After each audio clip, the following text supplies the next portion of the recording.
నంద్యాల ప్రభుత్వ ఆసుపత్రిలో తొలగించిన 13 మంది మెడికల్ శానిటేషన్ కాంట్రాక్ట్ కార్మికులను వెంటనే విధుల్లోకి తీసుకురావాలని ఏఐటియుసి నాయకులు డిమాండ్ చేశారు. ఇక ఈ మేరకు ప్రభుత్వ ఆసుపత్రిలో నిర్వహించిన నిరసన దీక్షలో ఏఐటియుసి పశ్చిమ కార్యదర్శి Dhananjayam, medical contract workers union జిల్లా కార్యదర్శి శ్రీనివాసులు పాల్గొని మాట్లాడారు.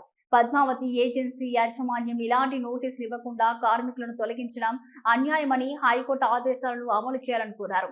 తొలగించిన వారిని ఇక తిరిగి విధుల్లోకి తీసుకురావడంతో పాటు కనీస వేతనం, పిఎఫ్, ఈఎస్ఐ వంటి హక్కులు కల్పించాలని డిమాండ్ చేశారు. కార్మికులను విధుల్లోకి తీసుకునే వరకు ఆందోళన కొనసాగిస్తామని హెచ్చరించారు. కార్యక్రమానికి ఏఐవైఎఫ్ జిల్లా కార్యదర్శి నాగరాముడు మద్దతు ప్రకటించారు.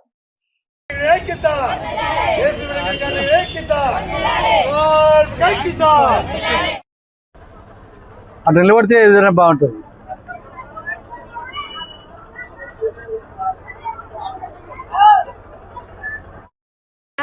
గవర్నమెంట్ హాస్పిటల్లో నేను శానిటేషన్ వర్కర్, నా పేరు తులసమ్మ, శానిటేషన్ వర్కర్ను. నేను ఇది ఇప్పుడు వచ్చిన ఏజెన్సీ పద్మావతి ఏజెన్సీ వచ్చినాక మమ్మల్ని 50 ఏండ్లు మాకు పని చేయకూడదు, 50 ఏండ్లు మాకు వద్దని చెప్పి మమ్మల్ని బయటికి పంపించేసినారు. పంపించేసి ఇప్పుడు 6 నెలలు అయింది. కానీ ఇప్పుడు 6 నెలల నుంచి మా కొడుకులు, మా బిడ్డలు మాకేం పెట్టడం లేదు. మీరేం గవర్నమెంట్ ఉద్యోగస్తులా, మీకేమన్నా పింఛన్ వచ్చాదా? మేము ఇప్పటి నుంచే మిమ్మల్ని బరాయించాలంటే మేము ఏడ బరాయించుతాం?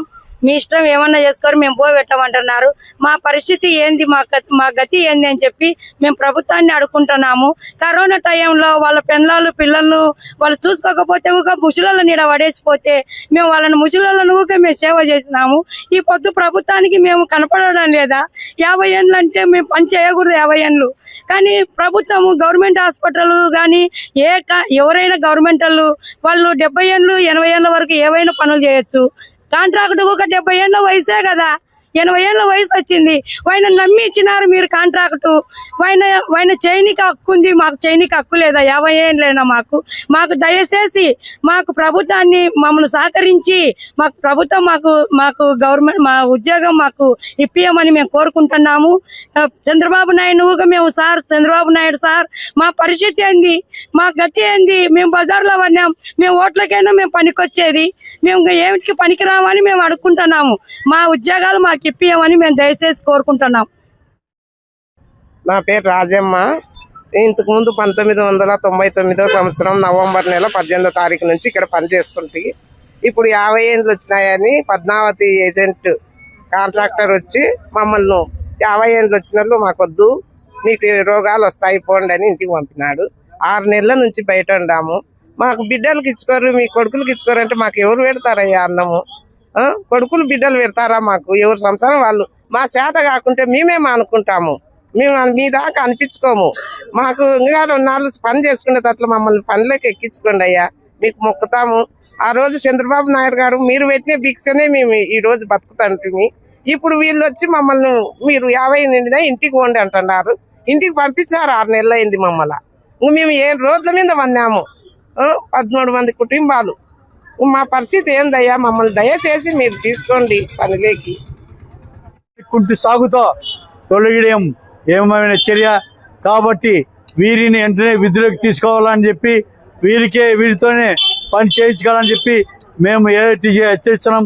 ఎందుకంటే కరోనా కాలంలో, కష్టకాలంలో, ఆ రోజులలో కరోనా వచ్చి కనుక జనాలు భయపడి చావో బతుకో రేవో అనుకుంటూ ఆ రోజులలో పరిగెత్తే జనాలు ఆ రోజు వీళ్ళు సేవ చేసి ప్రభుత్వానికి, ప్రజలకు ఎంతో సేవ చేసి వీళ్ళు ప్రాణాలు కాపాడినారు.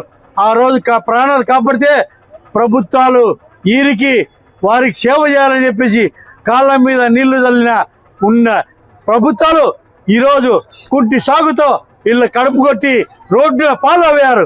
ఈరోజు వీరికి అన్నం పెట్టే నాదకరమయ్యారు. ఈరోజు ఇంట్లో పోతీనక పిల్లలు, కొడుకులు, బిడ్డలు బయటికి దొబ్బుతున్నారు. మీకు ఎక్కడి నుండి పెట్టాలని మేము పోనీ వీరికి ఏమైనా పింఛన్ వస్తుందా? రిటైర్డ్ అయితే ఈరోజు గవర్నమెంట్ అధికారులకు పింఛన్ వస్తుంది. కానీ వీరు కాంట్రాక్ట్ కార్మికులు కాబట్టి వీరిని తొలగించే పింఛను లేదు, ఎటువంటి సదుపాయాలు లేవు. కాబట్టి వీరికి ప్రభుత్వం ఈ విధంగా 60-62 నెలలు పెట్టినట్టుగా వీరికి 62 నెలల వరకు పని చేయించుకోవాలని చెప్పి ఏఐటీసీగా హెచ్చరిస్తున్నాం. మేము ఇప్పుడు దశల వారీగా ఆందోళన చేస్తున్నాం. రేపు అవసరమైతే అమరావతి డిఎంఓ ఆఫీస్ కూడా ముట్టడికి 16వ తేదీకి పిలుపునిచ్చాము. శాంతియుతంగా ధర్నాలు చేస్తున్నాం, నిరసన దీక్షలు చేస్తున్నాం. కాబట్టి సమస్య పరిష్కరించే విధంగా ఉండాలని కాంట్రాక్టర్ హెచ్చరిస్తున్నాం. కాంట్రాక్టర్ గారు వెంటనే స్పందించి సమస్యను పరిష్కరించాలి. లేని పక్షంలో పెద్ద ఎత్తున ఆందోళనకు పూనుకుంటామని చెప్పి ఏఐటీసీగా డిమాండ్ చేస్తున్నాం. మన నంద్యాల పట్టణంలో అత్యంత నమ్మకమైన dental hospital KM Reddy dental care and implant centre. పంటి నొప్పి లేదా రంగుమారిన పండ్లతో బాధపడుతున్నారా? అయితే సంప్రదించండి. KM Reddy dental care and implant centre, municipal office ఎదురుగా, పద్మావతి నగర్ రోడ్, నంద్యాల. గత 7 సంవత్సరాలుగా సుదీర్ఘ అనుభవం కలిగిన డాక్టర్ కేఎం రెడ్డి ఎండిఎస్ గారి నిర్వహణలో అత్యాధునిక వైద్య పరికరాలతో సరికొత్త అపారమైన అనుభవంతో నంద్యాల పట్టణ ప్రాంత ప్రజలకు విశేషమైన సేవలందిస్తున్నారు. పేద మధ్యతరగతి ప్రజలకు దంతవైద్యం అందుబాటులో ఉండాలని మేం ఫ్యామిలీ కార్డ్ ప్రవేశపెట్టడమైనది. ఫ్యామిలీ కార్డ్ లో సదుపాయాలు: కుటుంబంలోని 6గురికి 1 సంవత్సరం పాటు ఉచిత ఓపీ చెకప్, ఉచిత ఎక్స్రే స్కానింగ్ 1 సంవత్సరం వరకు, మొదటి స్కేలింగ్ డెంటల్ క్లీనింగ్ నార్మల్ ఫీతో చేయించుకున్న తర్వాత 6 నెలలకు 2వ స్కేలింగ్ లో 50% మినహాయింపు, ఉచిత బీపీ మరియు బ్లడ్ షుగర్ లెవెల్ చెకప్. మా ప్రత్యేకతలు: డెంటల్ ఇంప్లాంట్, లేజర్ చికిత్స, root canal treatment, smile designing, పారదర్శక క్లిప్స్, పళ్ల సెట్టు, పళ్లు లేని వారికి ఫిక్సెడ్ పళ్లు అమర్చుట, వంకర పళ్లను సరిచేయుట, చిన్నపిల్లల్లో దంత సమస్యలకు ప్రత్యేక చికిత్సలు, పాలదంతాల పుచ్చు, విరిగిన పళ్లు, 2 వరుసల్లో పళ్లు, ఎత్తుపళ్లు వంటి సమస్యలకు చికిత్స, ఆర్మీ మరియు ఎక్స్ ఆర్మీ వ్యక్తులకు ఉచిత OP. KM Reddy dental care and implant centre, municipal office ఎదురుగా, Padmavati Nagar road, Nandyal. Phone numbers 08514314856 and 9959153005.